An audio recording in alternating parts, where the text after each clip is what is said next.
Hello guys, it is Beat Flow here, and today I'm gonna make a tutorial. I have a lot of people asking me about some of the effects I do, and I just thought, I thought it'd be cool to show you guys a few of them and how I made them. So the first thing I'm gonna make is, or show you guys how to do, is this little RGB pistol effect that I made in my So you saw that. I'll show it again.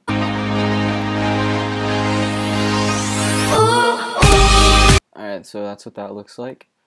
And real quick, I'm going to show you what it looks like without any CC on it, because it does make a big difference. Okay. Again. And I'll show you it freeze framed. Oh, I missed it. Here, I'll show you. I'll try it. So it's gonna look a little bit better than that. It's gonna look like that. You can of course customize this on how you want it, but it's gonna look something similar to that. So let's get started with the actual effect. And we'll go into AfterEffects here. And so here's what I got so far, is I just got a regular clip right here, and I just got some Twixtor on it just to slow it down a little bit, because this effect does look better if you slow down the pistol reload.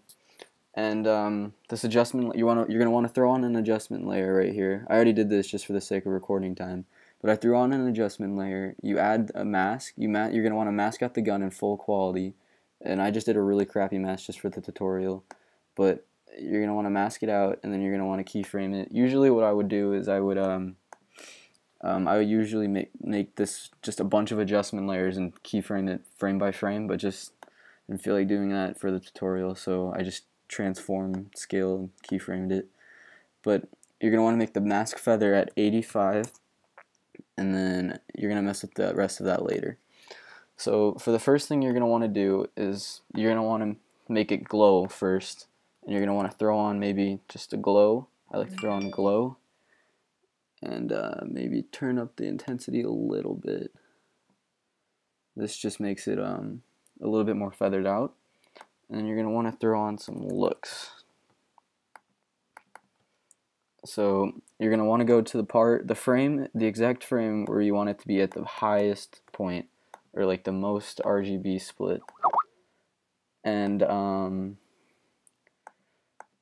we'll just go there for now. And you're going to want to press edit on Magic Bullet Looks, and you're going to want to throw on some chromatic aberration. This is what the RGB splits look like. So for red and cyan, you're going to want to put on maybe like 15. I think that's what I did. And then you're going to want to make a new one. And for this one, I think I did like around -5. And then for the last chromatic aberration, you're going to want to put on -12 in blue and yellow. Okay, so that's like a pretty good RGB looking thing, three-dimensional thing. I mean, you can play around with this, you can make it more, make it less, but I don't know, I just like to I like how that looks. And then if you want, you can throw on this little haze and flare, and this just makes it a little bit brighter. Okay. Finish that, and you're going to want to press keyframe right here. So as you can see, it's already a little bit RGB'd, but we'll make it more in a sec. And you're going to want to go to the part where you want the actual RGB to start, and I think it would look cool when the pistol starts coming up. So you're going to want to press edit again. You're already in keyframe mode, and you're going to want to bring down all of these back to 0. And what that's going to do is that's going to make, over the time of the pistol coming up to the peak point, it's going to make the RGB start to come out, and it's keyframing the looks. And you're gonna come out. It's gonna start coming out really slow. And if you don't like how that looks, you can speed up the keyframe eventually. We'll get to that later. But that's just the basic of it. And then what I like to add on to this is some FL volumetrics. And this is basically it's like an effect that makes the glow come outwards, it's like a CC light burst kind of, but it's just more of a glow.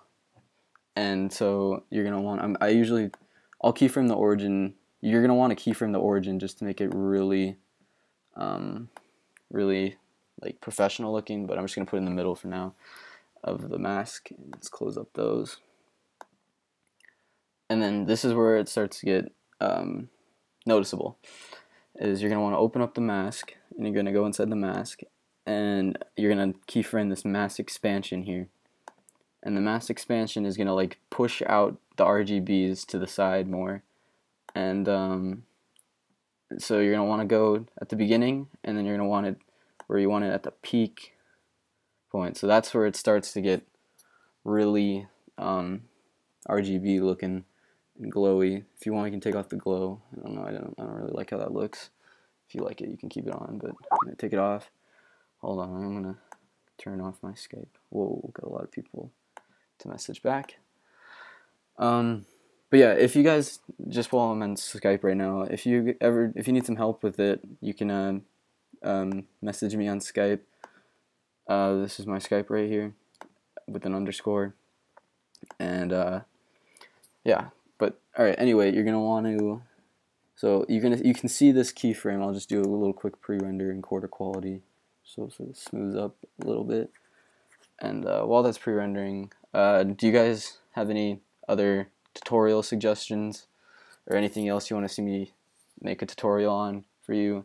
Then just let me know. So that looked pretty shitty, to be honest.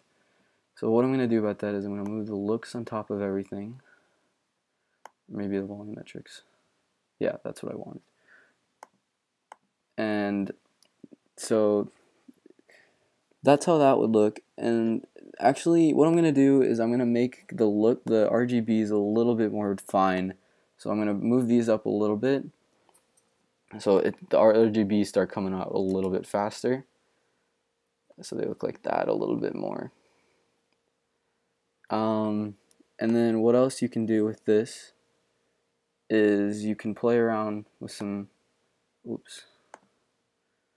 effects.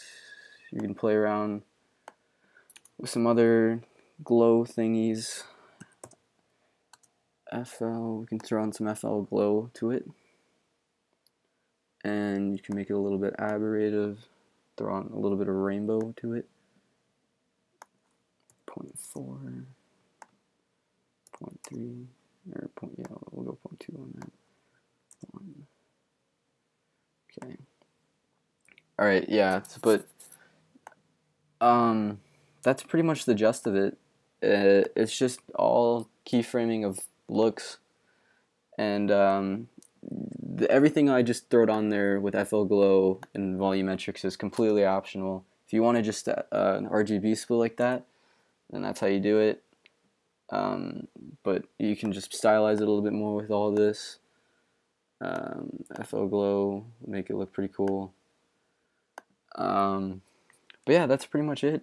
I hope you liked it, and I don't know how good I am at making these tutorials, so if you have any other tutorials you would like me to make, like, let's see what else I got in here. I got a bunch of other cool effects that I rendered out just by the effects that I could do some tutorials on, maybe, if you guys are interested. We got just some color changing blood and a cinematic. Here's another variation of pistol masking. Like, you see the pistols kind of explode and change colors here. But I thought that was pretty cool. And then here's this little overlay kind of thing I made. The little logo in the middle and the side burst. And here's another little pistol overlay that I can teach you guys how to do. It's kind of like an electric look to it. You can see the electricity coming into the pistols, and then they just explode. But that's about that. And so yeah, if you guys enjoyed, just leave a comment asking how bad, or saying how bad or how good it was, and what else you want to see. So thanks.